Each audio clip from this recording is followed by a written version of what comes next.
mon séjour à Paris, j'ai obtenu des dirigeants de Morel et Prom la construction d'un dispensaire, d'une école primaire, d'une cité de 100 logements et d'un quai passager moderne. Et croyez-moi, ils le feront. J'annonce le lancement imminent de la construction de la clôture de l'aéroport Georges Raweri de Lambaréné pour préparer ici dans cette province l'arrivée de Fly Gabon.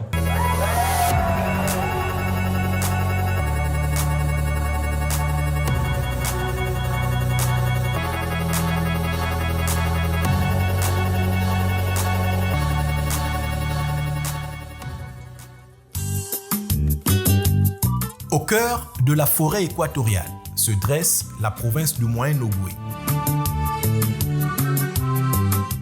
Irriguée par le majestueux fleuve Ogooué, la province carrefour du Gabon est entourée au nord par le Wellington, à l'est par l'Ogooué-Ivindo, au sud par l'Angounié, à l'ouest par l'Ogooué maritime et au nord-ouest par l'estuaire.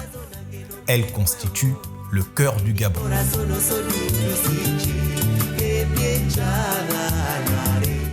Le Moyen-Ogooué compte 2 communes et 2 départements. La ville de Lambaréné est sa capitale provinciale. Sa population s'élève à environ 69 200 habitants. Composée des populations considérées comme autochtones telles que les Niénais, les Akelais et les Fons. Et plusieurs autres communautés telles que les Guissir, les Pounou, les Tsogo et les Nzebi, composant le groupe Mériais, considéré comme allochtone. Le Moyen-Ogooué est la représentation du Gabon, en miniature.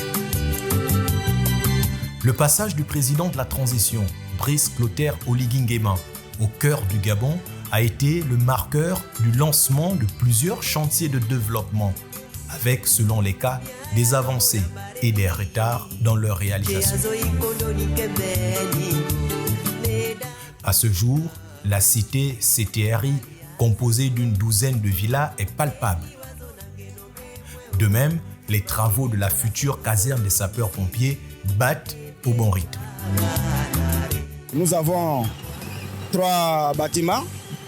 Et nous avons la maison des chefs. Et nous avons aussi R+1, qui est le sapeur-pompier. Et aussi bureau des chefs. Et nous avons aussi un terrain de basket aussi. À ma prise de fonction, mon premier devoir, c'était de regarder un peu l'ensemble de ces activités, le fonctionnement et dans quel cadre ces travaux ont été lancés. Dans le département de la Banga-Bigné, essentiellement en Njolé, et le retour de Njolé, j'ai eu l'opportunité également d'aller visiter la route de Sayou qui a été lancée également, dont les travaux ont été lancés, une route qui était complètement fermée. Et du côté de Lambaréné, par ailleurs, dans le département de l'Ogooué et des lacs, j'ai dû me rendre également du côté des lacs du sud pour regarder tous ces travaux. Effectivement, tous ces travaux ont bel et bien été lancés. La cité des 100 logements, divisée en 50-50 sur les 2 cavités droite et gauche du cœur du pays, est en gestation. Un engagement de Morel et Prom, exploitant pétrolier dans la province.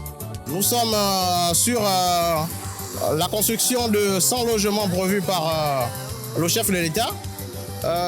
Ici, nous sommes sur la première phase qui va recevoir 50 logements partagés sur 10 lots de bâtiments R+1 et 40 autres logements.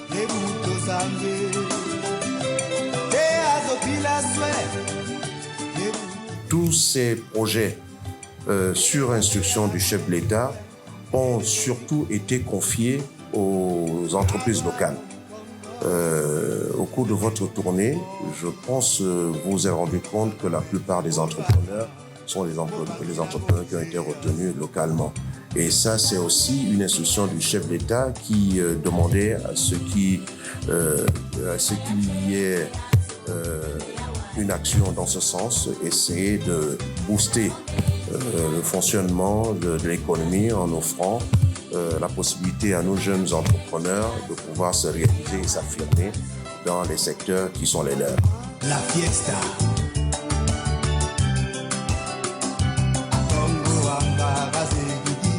L'Institut universitaire numérique connaît un retard à l'allumage, du fait d'une procédure liée à l'indemnisation des occupants du site retenu. Le chef de l'État, Brice Clotaire Oligui Nguema, ne s'est pas limité à ces grands chantiers en cours de réalisation. En guise de responsabilité, l'homme du 30 août 2023 a mis à la disposition du cœur du Gabon une enveloppe de 7 milliards servant à la réalisation des projets prioritaires pour les populations locales. Elle a permis la réfection de l'ensemble des dispensaires de la ville et la construction d'un bâtiment devant abriter les services de l'imagerie médicale au centre hospitalier régional Georges Rawiri. Avec l'avènement de certaines maladies, notamment les AVC, il sera idoine, et il est idoine, et là nous remercions l'OCTRI, qu'on ait une salle d'imagerie qui pourra faire le scanner pour diagnostiquer rapidement les affections des riverains et des locaux. Dans la même veine, cette enveloppe a permis la construction de salles de classe supplémentaires et la construction et la réhabilitation des aires de jeu dans les lycées et collèges de Lambaréné. Il faut remonter un peu il y a quelques années. Nous n'avons pas du tout de plateau sportif, même pas un terrain de football réglementaire. Les élèves de la coopérative avaient mis un terrain rudimentaire juste pour le bas du basketball.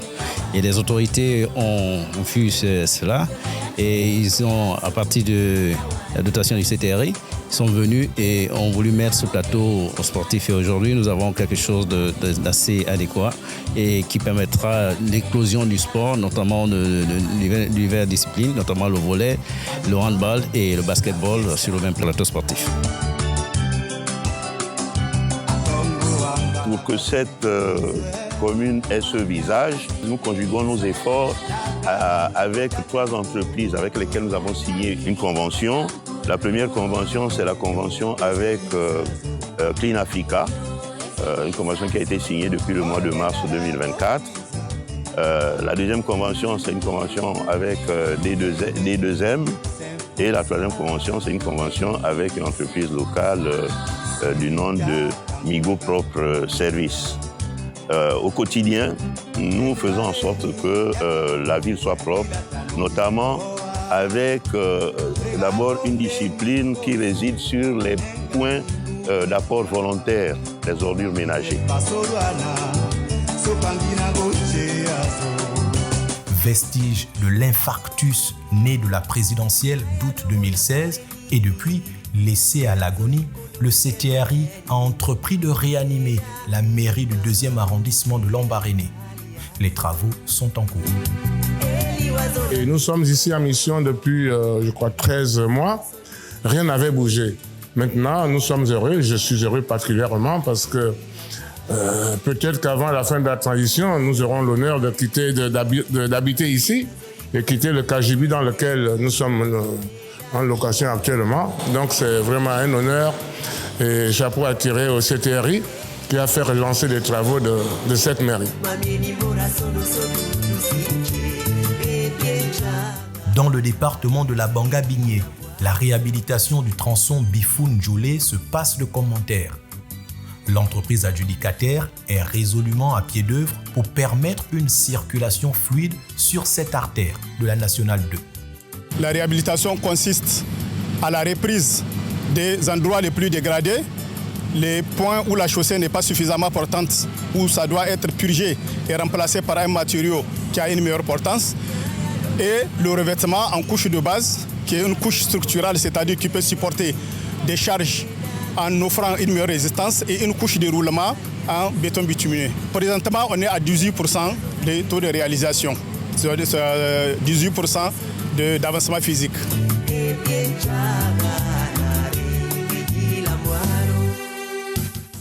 Le pont des Bella-Banga, longtemps source de palpitations pour les usagers de la route, opère sa mue. Depuis les années 70, nous avons un pont métallique à une seule voie. Et aujourd'hui, ça pose problème pour la circulation de cet axe routier, la nationale 2. On veut construire un pont qui va permettre la fluidité à cet endroit-là. Donc, on va construire un pont à 2 voies. Ce pont aura 3 travées. 2 travées extrêmes à l'extrémité d'environ 52 mètres et une travée intermédiaire qui aura à peu près une portée de 90 mètres.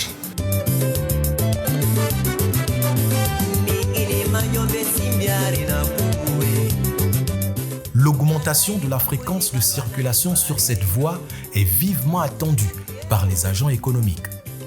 Si la route est bonne, nous on vend aussi le poisson. Oui. Là les voitures arrivent bien. Il n'y a pas de problème pour la voiture. Là on aura beaucoup de clientèle.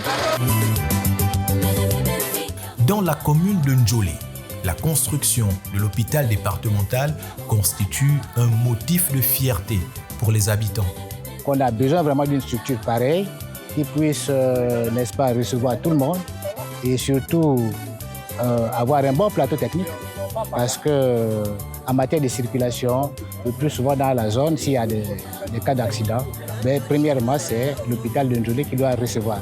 Voilà pourquoi est-ce que le projet il est vraiment capital. Quand l'un des plus importants chantiers à l'échelle macroéconomique, la construction du port fluvial de Ndjolé, qui se poursuit normalement, même si l'entreprise chinoise adjudicataire du chantier souhaite accélérer le rythme, suscite un réel espoir des populations. Nous pouvons compter au minimum sur 300 emplois directs.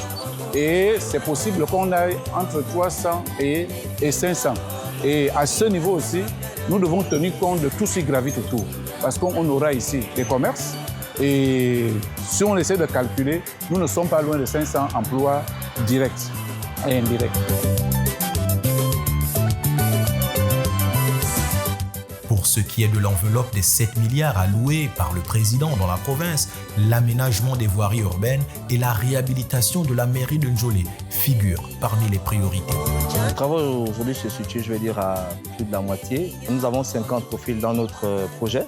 On a déjà fait près de 21 profils. Donc on a déjà une linéaire de 280, sinon 300 déjà faits.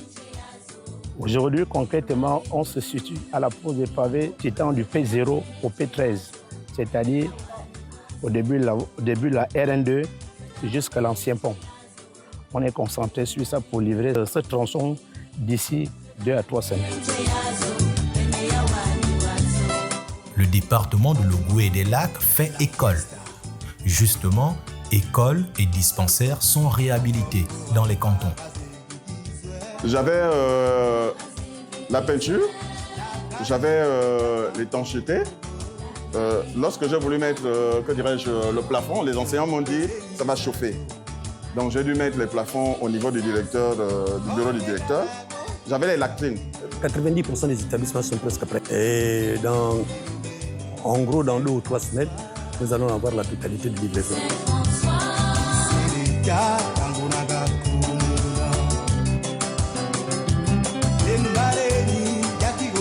Une nouvelle école est en cours de construction dans le canton Ogooué et Lac du Sud.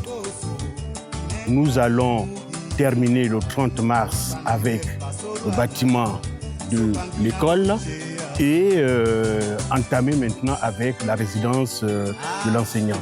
Ce serait une résidence complète de 2 chambres, douche, salon, cuisine, avec tout ce qu'il faut comme commodité. La totalité des chantiers a été octroyée à des entreprises de droit gabonais.